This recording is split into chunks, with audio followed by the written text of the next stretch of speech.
Green cover అనేది ఉండాలి మన భూమికి. అప్పుడు సన్లైట్ అనేది భూమి మీద పడకుండా మనకి ఫీలింగ్స్ ఏదైతే కడుపు కానీ లేకపోతే చీడపీడలు తెగులు ఇవన్నీ రావడానికి చాలా ఆస్కారం ఉంది.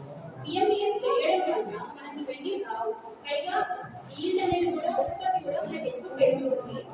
మనకేంటంటే మన భూమిలోని ఫర్టిలిటీ అండ్ న్యూట్రియన్స్ వాల్యూ కూడా పెరుగుతుంది. సూక్ష్మ జీవులు అనేది ఇంప్రూవ్ అవుతారు. ఇప్పటికి ఎర్త్వామ్స్ అనేవి చాలా అంతరించిపోయాయి. అసలు భూమిలో లేవు. మ్యాక్సిమం చేయడం వల్ల ఇవి వీటి కౌంట్ అనేది ఇంక్రీజ్ అయ్యి what ever the useful benefits అనేవి ఉంటాయి అన్నమాట. మైక్రోబియల్ ఆర్గానిజమ్స్ నుంచి పెయిన్ క్రాప్స్ కి వస్తుంది.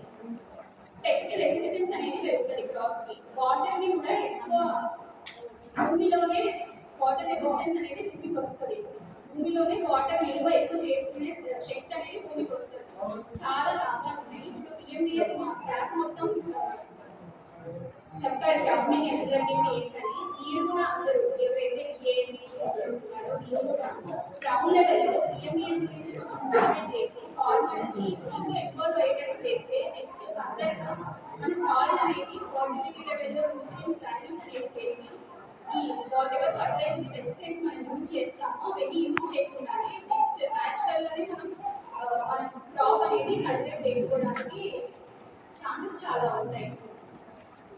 మన క్యాడర్ సేఫ్టీ అనే వాళ్ళు ఈగో మీటింగ్స్కి అండ్ ఎస్జీ మీటింగ్స్కి ఎక్కువ అటెండ్ అయ్యి మనం ఎక్కువ మోటివేట్ చేసి అవేర్నెస్ ఇవ్వడం ద్వారా వాళ్ళకి తెలుస్తుంది బాగా అసలు ఏంటి మనం నేషనల్ ఫార్మింగ్ గురించి చెప్పాల్సిన బాధ్యత మాట్లాడి ఎక్కువ ఇన్వాల్వ్ అయ్యి మీకు చెప్పాల్సిన రెస్పాన్సిబిలిటీ ఉంది. ప్లీజ్ చెప్పండి. అండ్ ఆపర్చునిటీ ఇచ్చినారు. థ్యాంక్స్ అండి.